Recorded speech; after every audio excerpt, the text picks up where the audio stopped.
자, 이번 유형은 통계, 대표값과 산포도의 첫 번째 유형인 평균의 뜻과 성질입니다. 자, 보시죠. 우선 개념 정리를 좀 하고 가겠습니다. 처음 등장하는 용어들도 있으니까 한번 잘 들어보세요. 먼저 대표값이라는 이번 단원의 제목이 나옵니다. 자, 대표값이 뭐냐? 여러분들이 생각하는 그 대표를 뽑는다. 그 대표가 맞아요. 자, 무슨 말이냐면 우리는 통계라는 것은 자료를 봅니다.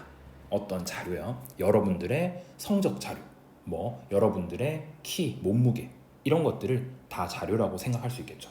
그게 한 사람의 것이면 자료라고 보기에는 조금 아쉽지만, 예를 들면 여러분의 학교 모든 학생들의 키, 그럼 자료가 충분히 요건이 되겠죠. 자, 그런 자료들을 보았을 때 그 자료 전체를 보고 자료 전체의 어떤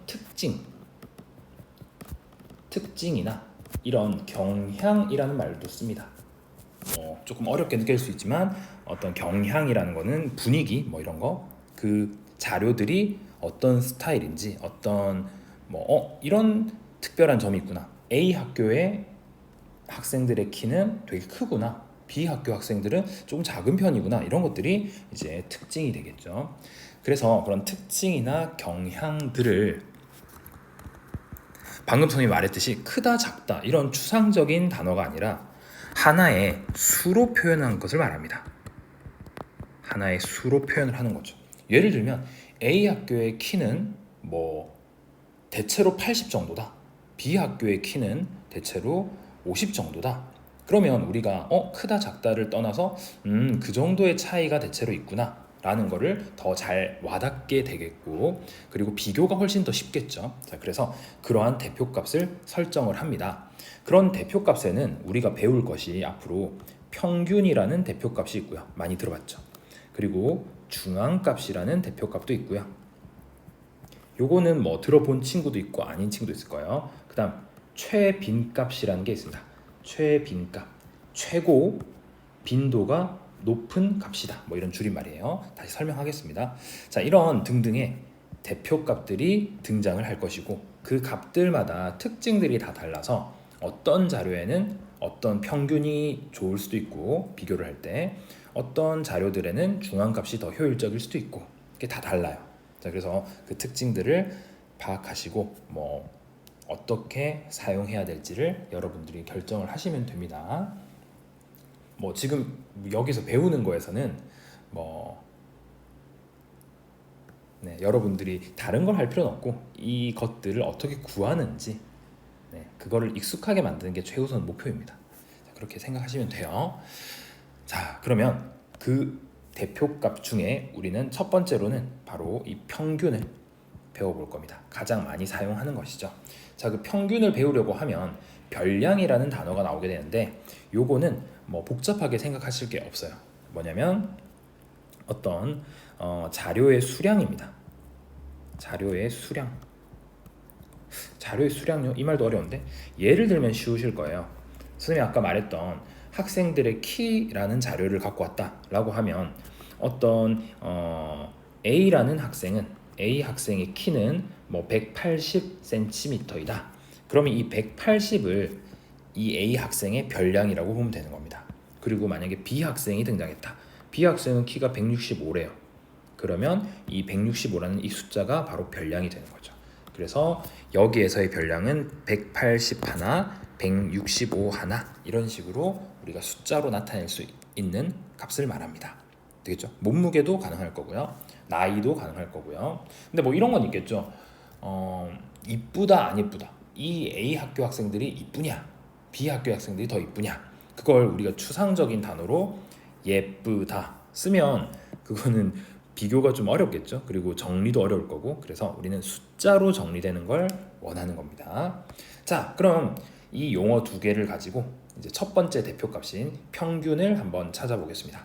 평균은 여러분들이 당연히 잘 구하실 수 있을 거지만 방금 배운 용어로 좀 정리를 해보자면 이겁니다. 별량이란 용어를 배웠죠. 별량을 전부 더해요. 별량의 총합을 별량의 뭐로 나눕니까? 총 개수가 되겠죠. 무슨 말인지 잘 모르겠어요. 자, 이것도 예를 들어 봅시다.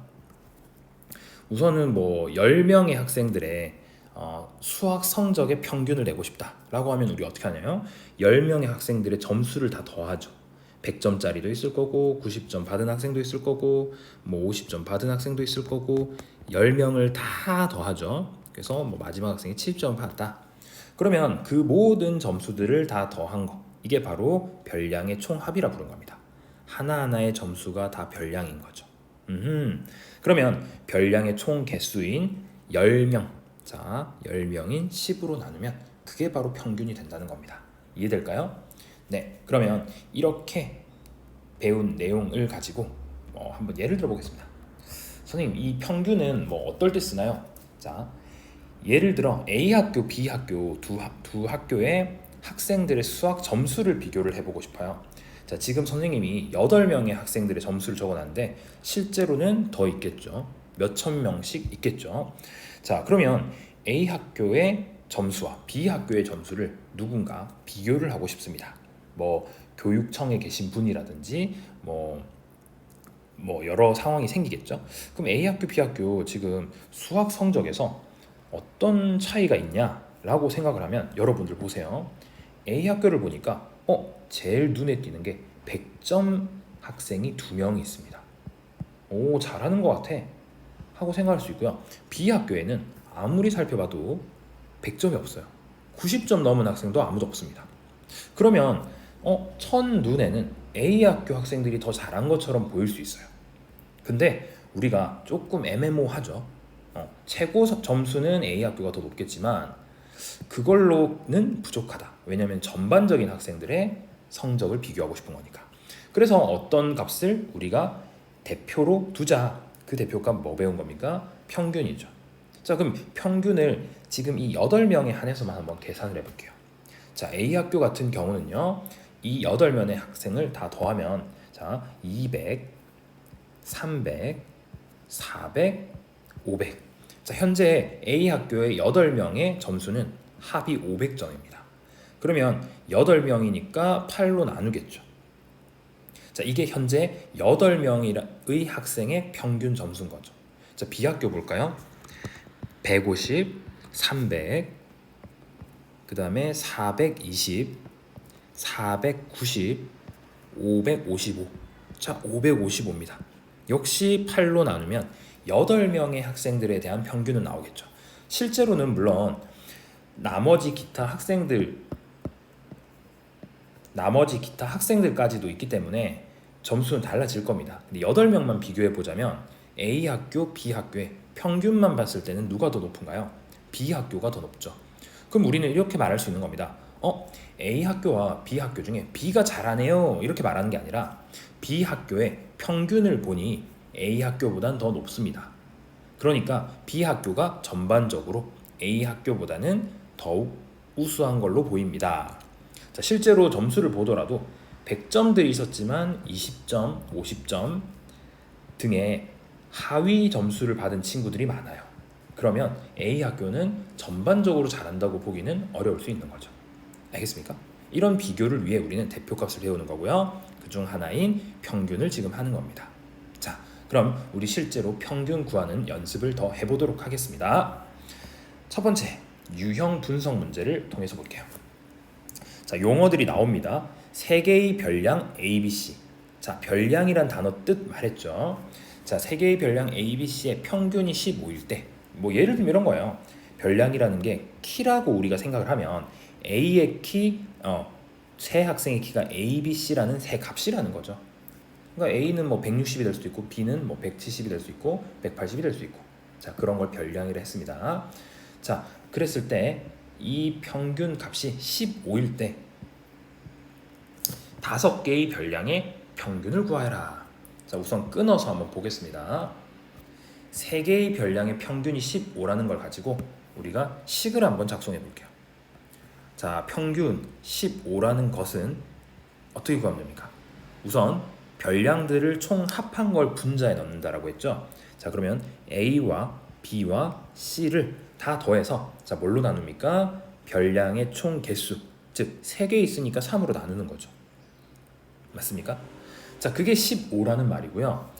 자, 그걸 가지고 우리는 뭘 구해야 되는 겁니까? 구하려고 하는 것은요. 두 번째 식. 5개의 별량의 평균을 구하라고 했어요. 자, 5개니까 별량들을 다 더합니다. 5가 있고요. 10이 있고요. 자, 순서만 좀 바꾼 거예요. A, B, C. 자, 그게 총 몇 명이다? 몇 개다? 5개였죠. 그러면 그 값을 구하는 게 목표예요. 자, 봅시다. 왼쪽에 있는 식 정리를 좀 해서 우린 뭘 찾고 싶냐? 오른쪽의 식을 계산하기 위한 A와 B와 C의 합을 찾을 수 있는지를 볼 겁니다. 1단계.